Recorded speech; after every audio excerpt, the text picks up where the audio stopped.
Bonjour à toutes et à tous et bienvenue dans notre programme d'aujourd'hui. Que le Seigneur vous bénisse de partout où vous vous trouvez. Nous sommes heureux de vous avoir nombreux dans ces moments les plus excitants dans votre chaîne YouTube où nous sommes en train de partager la parole du Seigneur. Que Dieu puisse vous bénir ainsi que vos familles. Que Dieu puisse vous combler. Merci à tous les bien-aimés qui sont en contact avec nous, ceux qui sont en train de nous écrire, ceux-là qui sont en train de s'abonner sur notre page YouTube Belfa Moema Bebeto officiel. Que la grâce du Seigneur puisse être avec vous. Nous allons prier rapidement avant de commencer notre étude d'aujourd'hui. Tendre Père, nous te disons merci dans le nom de ton Fils Jésus-Christ notre Seigneur, car c'est une opportunité, un privilège pour nous de nous approcher de toi, pour pouvoir recommander ce moment entre tes mains. Nous voulons partager ta parole, Seigneur. Tout ce que nous avons besoin, c'est la présence de ton esprit qui éveille notre esprit afin de pouvoir interpréter ta parole. Merci pour ce moment. Nous bénissons tous les bien-aimés de loin ou de près, dans les différentes circonstances auxquelles ils se trouvent. Et nous bénissons toutes les familles de la terre en ton nom, Jésus-Christ, que nous avons ainsi prié. Amen. Alléluia. Que le Seigneur vous bénisse. Nous allons lire Exode chapitre 20, du premier verset au 17e verset. Rapidement, parce que c'est un long texte. Donc nous allons rapidement lire cela. Alors Dieu prononça toutes ces paroles en disant, je suis l'Éternel ton Dieu, qui t'a fait sortir du pays d'Égypte, de la maison de servitude. Tu n'auras point d'autre Dieu devant ma face. Tu ne te feras point d'image taillée, ni de la représentation quelconque des choses qui sont en haut et dans le ciel, qui sont en bas sur la terre et qui sont dans les eaux plus bas que la terre. Tu ne te positionneras point devant elle, et tu ne les serviras point, car moi, l'Éternel, ton Dieu, je suis le Dieu jaloux, qui punit l'iniquité des pères sur les enfants jusqu'à la 3e et la 4e génération de ceux qui me haïssent, et qui fait miséricorde jusqu'à 1000 générations de ceux qui m'aiment et ceux qui gardent mes commandements. Tu ne prendras point le nom de l'Éternel, ton Dieu, en vain, car l'Éternel ne laissera point impuni celui qui prendra son nom en vain. Souviens-toi du jour du repos pour le sanctifier. Tu travailleras 6 jours et tu feras tout ton ouvrage. Mais le 7e jour est le jour du repos de l'Éternel ton Dieu. Tu ne feras aucun ouvrage, ni toi, ni ton fils, ni ta fille, ni ton serviteur, ni ta servante, ni ton bétail, ni l'étranger qui est dans tes portes. Car en 6 jours, l'Éternel a fait le ciel, la terre et la mer et tout ce qui est contenu, et il s'est reposé le 7e jour. C'est pourquoi l'Éternel a béni le 7e jour, a béni le jour du repos et l'a sanctifié. Honore ton père et ta mère afin que afin que tes jours se prolongent dans les pays que l'Éternel, ton Dieu, te donne. Tu ne tueras point, tu ne commettras point d'adultère, tu ne déroberas point, tu ne porteras point faux témoignage contre ton prochain. Tu ne convoiteras point la maison de ton prochain, et tu ne convoiteras point la femme de ton prochain, ni son serviteur, ni sa servante, ni son bœuf, ni son âne, ni aucune chose qui appartient à ton prochain. Alléluia. La parole du Seigneur. Oh, quel privilège de connaître, d'avoir la grâce de connaître la parole du Seigneur. Alors, bien aimé, t'aimes toujours partager les lots. Les 10 commandements. Waouh, les 10 commandements. Nous sommes toujours dans la dispensation de la loi. Nous avons défini la dispensation de la loi comme une période où Dieu avait préféré ou bien avait établi la manière où il devait vivre avec son peuple. La dispensation de la loi. Les gens qui nous suivent, les bien-aimés qui nous suivent souvent, ils savent de quoi nous parlons, où nous avons commencé et où sommes-nous aujourd'hui. La dispensation de la loi. Alors, sous-thème d'aujourd'hui, c'est les 10 commandements. Les 10 commandements, c'est ce qui fait vraiment, cette controverse, c'est-à-dire, moi, mon boulou na compréhension te pe bo sosol semia batebele par rapport ya makomi pe par rapport ya vie ya bana nzambe. Les 10 commandements. Alors, eloko ni tonto lo bana les 10 commandements. Les 10 commandements ya mboye te tolo belango na lingi na expliquer eloko moko zali très important. J'avais prévu kutuna sala ngolo wana dessin malheureusement dans une penda tenté. Alors, il a expliqué eloko moko zali très important tant tozolo bela les 10 commandements. Dans les 10 commandements, qu'est-ce que nous voulons dire des 10 commandements?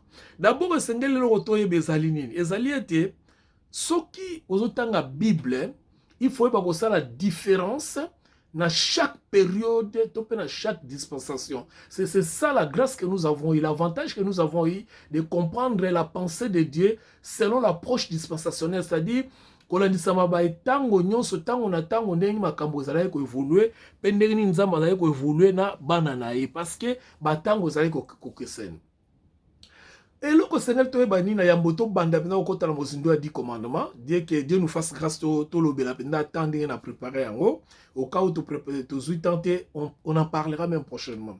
Alors, qu'est-ce que le Seigneur veut nous dire dans les 10 commandements? Et le Seigneur koyeba, il faut chaque fois na répéter que loko yo bande on appelle le poto babi la répétition c'est la mère de la science. Il faut boyeba que libota ya Israël, ezaki libota moko. Libota wana ezalaki na mabele te ezalaki pe nekolo te, raison pour laquelle nzambe alobaki ete na kotinda bino bokende na mboka oyo eyebaka kobimisa mafuta nzoyi mpe na miliki kuna nde kokoma mboka na bino. Me boyeba ete ntango nzambe azotinda bango na mboka wana bato bazalaki na bamboka wana bazalaki kovandre, nzambe alobi akobengana bato wana nyonso akopesa bana wana nde libota wana nde mabele wana. Donc par là nous comprenons que il y avait une famille d'un côté et de l'autre côté, il y avait des nations. Donc, il faut tout ça la différence, on peut comprendre l'étude bien, peut comprendre la Bible bien. Et là, quand on a vu la Bible, tout ça, il y a une différence entre la famille, il y a Israël, on va les 12 tribus d'Israël, puis on pense que on a bikolo, ba nation. Alors, 12 tribus, on a qui libota moko. Papa moko aboti banana 12.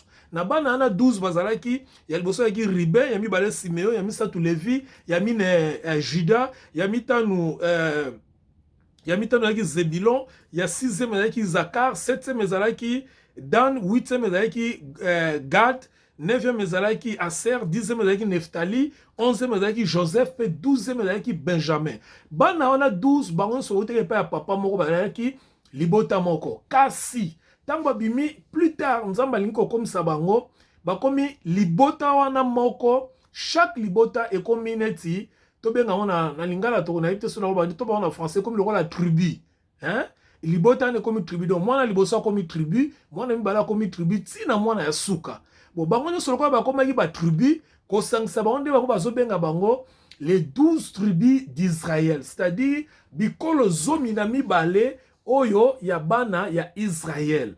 Si qu'on a bikolo zomi na mibale, j'insiste ndekolanga pour comprendre makomi yeba ke à part bikolo zomi na mibale oyo ezalaki na bamboka mususu ezalaki déjà coexister. Bango bazalaki na mboka te. Vous allez vous souvenir que bauti l'esclavage en Égypte, bauti ba umbu en Égypte. Bazali ko kende sko na mboka o nzamba prometaki bango epai wapi mafuta nzoyi ezalaki na miliki ezalaki. Alléluia. Si on comprend déjà base oyo, et qu'on a très facile pour yo au comprendre la Bible dans son entièreté. Alors, tant on a le parcours na bazali ko kende, bango 12 wana moko na moko azali akoma ki lokola ekolo. Siko pourquoi akoma ki ekolo? Parce que ya liboso abalaki aboti a fondé famille na ye. Ya mibale ya misato ya mine ti na ndenge tozali ko kitana se bazali ko fondé ba famille na bango. Siko eko koma na moment moko boye nzambe tango bazotambola na désert après 7 ans, d'abord il faut retenir 7 ans, c'est-à-dire tango bimi en Égypte na tango bazokende na nzela na parcours na bango après 7 ans nzambe ayeko bimela bango ayeko pesa bango mibeko. Voilà na malamu vraiment parce que awa na okende malembe pour te comprendre nzambe ayeko benga pesa bango mibeko o to benga mingi na lopoto les 10 commandements to pe mibeko zomi les 10 commandements. Mais yambo ite tolo belana les 10 commandements to continuer na kokangisa makanisi. Tango nzambe yako pesa bango les 10 commandements, bien aimé landa malamu. Bazali na désert, bazana mboka te. Et après 7 ans pourquoi? Parce que nzambe 7 ans ezali chiffre o, 7 ezali chiffre o ya maturité. Nzambe amoni ke bosiko bakoli, lokola bakoli buta ki na Égypte na boumbu na nzela bazali koke na mi parcours na bango après 7 ans nzamba juge que bon siko bakoli il faut na mema bango na dimension musu na pesa bango mibeko baye bandenge na kotambola mais yambo apesa mibeko wana nzamba observa ki bango pendant 7 ans to pe mbula sambo azotala bango azotala ba défaut na bango azotala ba erreur na bango azotala ne bazo vivre na société azotala ne bazo vivre na ba famille ba relation interpersonnelle ba relation na bango na nzambe siko nzambe yo mona ke bon sikoyo napesa bango mibeko oyo ya ngai ekoyeba kotambusa bango parce que mibeko epesamaka kaka na ekolo to pe pays to pe nation ozo comprendre donc tango lokola bazalaki nanu pays te bazalaki nation te donc nzambe amonaki ke non lokola bazotambola kaka boye bawuti na ekolo moko bazana na mibeko ya Egypte oyo ekota bango na mitu mpo bawumelaki 400 ans na kati na mboka na Egypte siko lokola na mitu na bango bazalaki na mibeko Egypte nzambe atiki bango 7 ans mpona kopurifie makanisi na bango na désert bamona nzala bamona pasi ya mai bamona mikakatano comme ça makanisi na bango ezala purifie nde na nsima nzambe aya koyela bango mibeko mpo na ntango wana deja mibeko nyonso bazali kotambola nango ya mboka ya Egypte ya lolenge ya Egypte deja basilaki kobosana yango mpo 7 ans ezali ebele. Voilà la raison pour laquelle Nzamba yaki ayeko bakisa siko alobi bon siko ekomi tango oyo na Exode chapitre 20 apesa bango les 10 commandements. Alors les 10 commandements oyo Nzamba apesi bango ezali apeseli bango ngo na 6 facteurs. Je vais m'expliquer. Na 6 facteurs topé na ba molongo motoba na 6 facteurs. Vraiment bande omi basenga nga babi pasteur expliquer comment malembe na lingala parce que ba mot musu na français ezali ko pesa biso ba connotation mususu yango na zongela ngo liso na lingala ba pesi bango balolenge motoba ngape lingala ngo ya bakanza na yebi penza te meto kendeka bongo to sangisaka apesi bango 6 facteurs to pe lolenge motoba na kata mibeko wana mais bolanda sikoyo ya kokamwa ezali nini tango nzamba apesi les 10 commandements. Les 10 commandements nzamba apesi yango te epai ya ba mboka mususu oyo bango bazalaki mboka ya nzambe te. Nzamba apesi yango na libota oyo na 12 tribus. Nzamba apesaki 10 commandements mpona baegyptien te. Nzamba apesaki 10 commandements mpona bikolo mususu to ezalaki ebele na tangi mingi nasali ba recherche balobi ezalaki au moins 70 nations. Donc ba mboka ezalaki déjà 70. Oyo ezalaki tout autour na bango na époque wana. Maintenant nzamba apesi les 10 commandements apesi yango mpona 70 bikolo wana te mais apesi yango kaka mpona libota oyo moko. Donc na mukuse koloba eza boye 10 commandements ezalaki koconcerne bikolo mususu te ezalaki koconcerne libota moko. J'ai tout souvent répété oyo nazali koloba. Alors pourquoi nzamba apesaki yango na libota moko? Parce que libota wana ezalaki libota na ye ezalaki libota oyo ye ayebaki koprepare bazalaki 12 tribus mais na kata 12 tribus wana ezali na 2 tribus. Donc mwana misato oyo babengi Lévi na mwana mine oyo babengi Juda bokanga ngo malamu mpo plus tard na koexpliquer bino quelque chose là-dessus de très important. Bana mibale yana do 3e na 4e bango bazalaki na importance moko très particulière pardon oyo kosala ete tolobela yango plus tard. Je pense que quelqu'un me suit très bien. Alors, qu'est-ce qui s'est passé? Nzamba apesi mibeko les 10 commandements oyo bapesaki na bana Israël bapesaki yango na 6 facteurs. Na lolenge motoba. 1 ya liboso, facteur ya liboso. Oyo bapeselaki yango ezali kolakisa boye. Origine pe source ya mobeko wana ya loi to pe 10 commandements. Origine yango eutaki wapi? Les 10 commandements eutaki pa ya Nzambe. Nzambe ye moko nde mtu 10 commandements eutaki pa na ye. Ye nde mtu azali source to pe origine ya loi. Wana bokoki kotanga ngo na Exode chapitre 31, c'est-à-dire Nzambe nde mtu azui apesi mibeko. Exode chapitre 31 verset 18 ou bien Actes des apôtres chapitre 7 verset 53. Faute de temps moi totanga nyo soane zate pour faut expliquer ce qui est nécessaire. Wana premier facteur, c'est-à-dire mobeko ozalaki te ke balali balamuki ba créer mobeko ou bien ekolo mo epesi ba mobeko te Nzambe mo ozalaki source ya mobeko. Donc les 10 commandements venaient de Dieu. 2. Du commandement, l'octroi de la loi a été donné par Moïse. C'est-à-dire Nzamba zwaki yango a déposé en pa ya Moïse pe apesa en pa ya ba ange. Moïse pourquoi? Parce que na tango ba bibi na désert mokambi na bango to pe leader na to ba en français, leader na bango zalaki Moïse. Alors esengaki ete Moïse nde ayeba kotambola elongo na bango, Moïse nde azwa les 10 commandements o atambusango, amemango pa na bango pour enseigner bango parce que Moïse azali kokutana elongo na Nzambe. Face à face Moïse azali kokutana elongo na Nzambe, yende mutali ko sala ete atambusa bango ya ba pesa ki 10 commandements et pas ya Moïse. Bokoyi kotanga ngona Jean chapitre 1 verset 17. To pe tokoyi kotanga ngona Galates chapitre 3 verset 19. Faute de temps tokoyi kotanga te mais zoata tanga ngo parce que il faut vérifier les écritures chaque fois que nous sommes en train de prêcher, il faut vérifier les écritures. Troisième facteur, tope ya misato, facteur ezali lobate la nature de la loi. Ezola sabi sur la nature de la loi. C'est-à-dire loi ezalaki ndenge nini. Lolenge nini mobeko ezalaki. Bon on a se la nature ya loi oyo, toza na 3 éléments. Oyo esenga na biso to yeba. Premier élément ezali ete la loi ezalaki kopesa batu ngolute, tope faveur te. Je m'explique, c'est-à-dire quoi? C'est-à-dire soko buki mobeko. Mobeko ezalaki te ke soko buki yango basala yo faveur balimbisa yo te. Soko buki mobeko mbala moko ba condamné yo. Wana tokoki kotanga ngo na Romains chapitre 10 verset 5, Galates chapitre 3 verset 10, Hébreux chapitre 10 verset 28. Loi ezalaki sans pardon.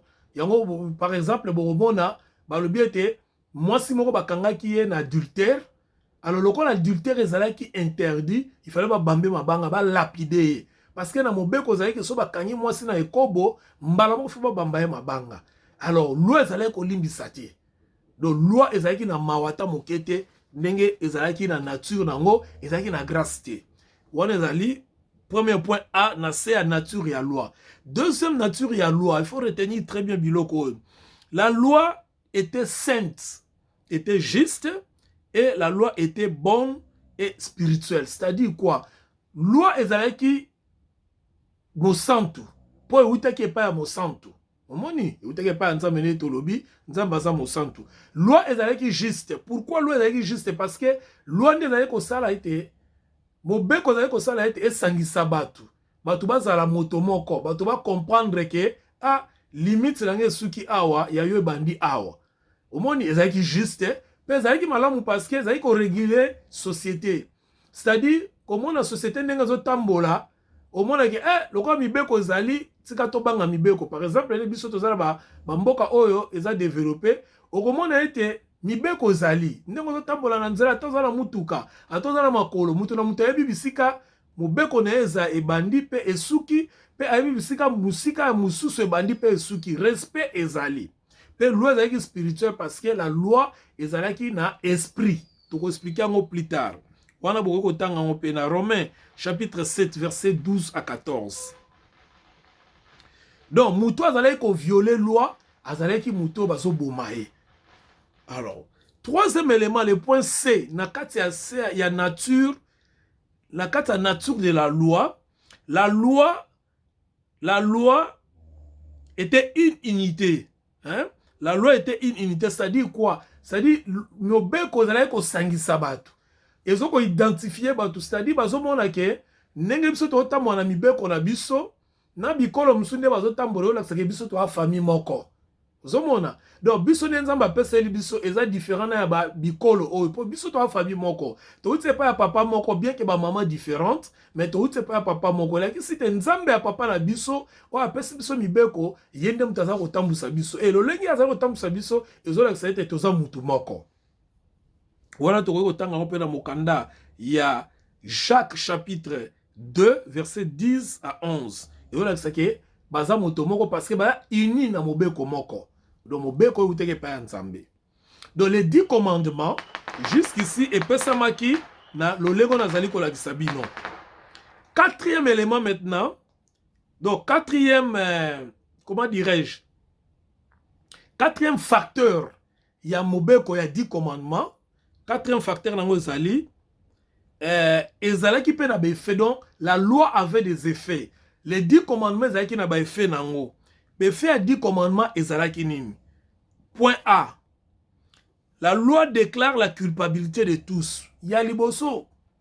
Mobeko ezaleko komisa mutu nyonso coupable. Donc mobeko ka yango moko. Ezolakisa ke biso nyonso tozaba coupable.